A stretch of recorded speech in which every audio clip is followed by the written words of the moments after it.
गांव के bus stand के पास, जो अब वीरान पड़ा था, एक टीन की छत वाली छोटी सी दुकान थी। दुकान के बाहर एक अलाव जल रहा था। लकड़ियां चटक रही थीं और लपटें हवा के झोंकों से इधर उधर नाच रही थीं। अलाव के चारों तरफ लोग बैठे थे, लेकिन फिर भी उनके हाथ कांप रहे थे। ये कंपकपी ठंड की वजह से कम और खौफ की वजह से ज्यादा थी। काका, क्या आपको लगता है लखा जिंदा होगा? जिंदा? हाँ, बिरजू बेटा, मौत सिर्फ वो नहीं होती जब सांस रुक जाए। मौत वो भी होती है जब रूह जिस्म छोड़ दे पर जिस्म चलता रहे।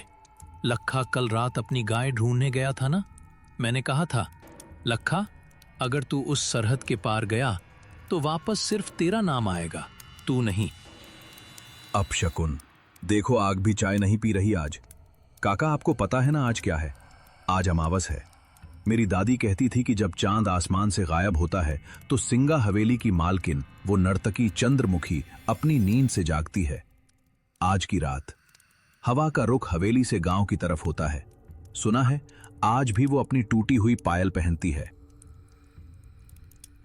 अरे बस करो दीनू भाई, क्यों डरा रहे हो?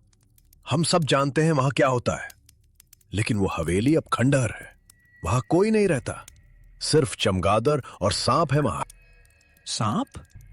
रघु, सांप सिर्फ काटते हैं, जान लेते हैं, लेकिन वो हवेली, वो जान नहीं लेती, वो यादों को पी जाती है।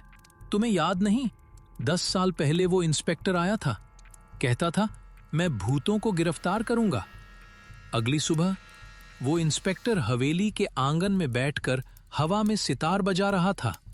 पागल हो गया था वो। आज भी पागल खाने में दीवारें खुरचता है। तभी एक आवाज ने सबका ध्यान खींचा। दूर से आती हुई किसी गाड़ी के इंजन की आवाज, और फिर एक अजीब सा हॉर्न। कोहरे की दीवार को चीरती हुई 2 पीली हेडलाइट्स उनकी तरफ बढ़ रही। पागल है जो अमावस की रात सुंदरपुर आ रहा है। वो एक खटारा ऑटो रिक्शा था जो शहर के रेलवे स्टेशन से आ रहा था। रास्ता उबड़ खाबड़ था और हर गड्ढे पर ऑटो ऐसे उछलता था जैसे उसके पुर्जे बिखर जाएंगे। ऑटो के अंदर 2 नौजवान बैठे थे, विक्रम और सुमित। दोनों की उम्र करीब 28-30 साल रही होगी। शहर के महंगे कपड़े पहने थे जो इस देहाती माहौल में अजीब लग रहे थे। विक्रम खिड़की से बाहर देख रहा था। बाहर सिवाय अंधेरे और कोहरे के कुछ नहीं था।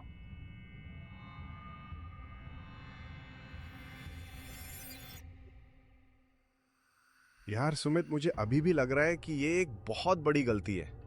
6 साल, पूरे 6 साल हो गए हमें यहां से गए हुए। तेरा वो बैक टू रूट्स वाला भाषण सुनने में अच्छा था, लेकिन हकीकत देख रहा है, यहां सड़क तक नहीं है, नेटवर्क भी गायब है। अगर हमें कुछ हो गया तो एम्बुलेंस भी सुबह तक नहीं पहुंचेगी। अरे विक्की भाई, तू हमेशा नेगेटिव ही सोचता है।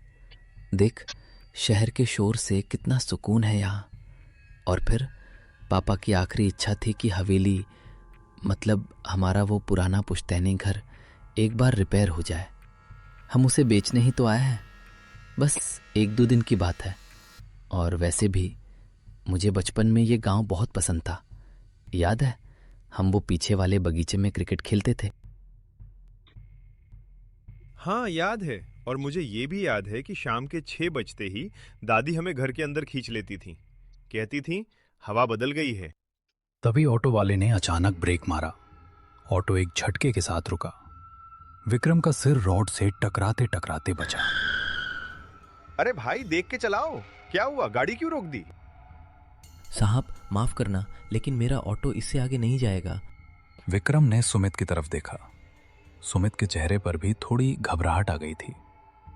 ऑटो वाले ने उनका सामान, 2 बैग, जल्दी जल्दी सड़क पर उतारा। वो सामने देखिए, कोहरे के बीच वो सिंगा हवेली है। आज की रात उस रास्ते से गुजरना मतलब अपनी मौत को दावत देना है। पैसे आप आधे दे देना, पर मैं आगे नहीं जाऊंगा। क्या? अभी तो गांव का मोड़ आया है। हमारा घर तो वो पीपल के पेड़ के उस पार है। यहाँ बीच जंगल में कैसे उतरेंगे हम? एक सलाह मानिए साहब, अगर रास्ते में कोई आवाज़ आए, कोई आपको नाम से पुकारे या कोई सुरीला गाना सुनाई दे तो रुकना मत, बस चलते रहना, पीछे मुड़कर मत देखना। इससे पहले कि विक्रम कुछ और पूछता, ऑटो वाले ने किक मारी। ऑटो घर घर आया और फिर इतनी तेजी से यूटर्न लेकर भागा जैसे उसके पीछे कोई शैतान पड़ा हो। धूल और धुएं के गुबार में विक्रम और सुमित अकेले रह गए।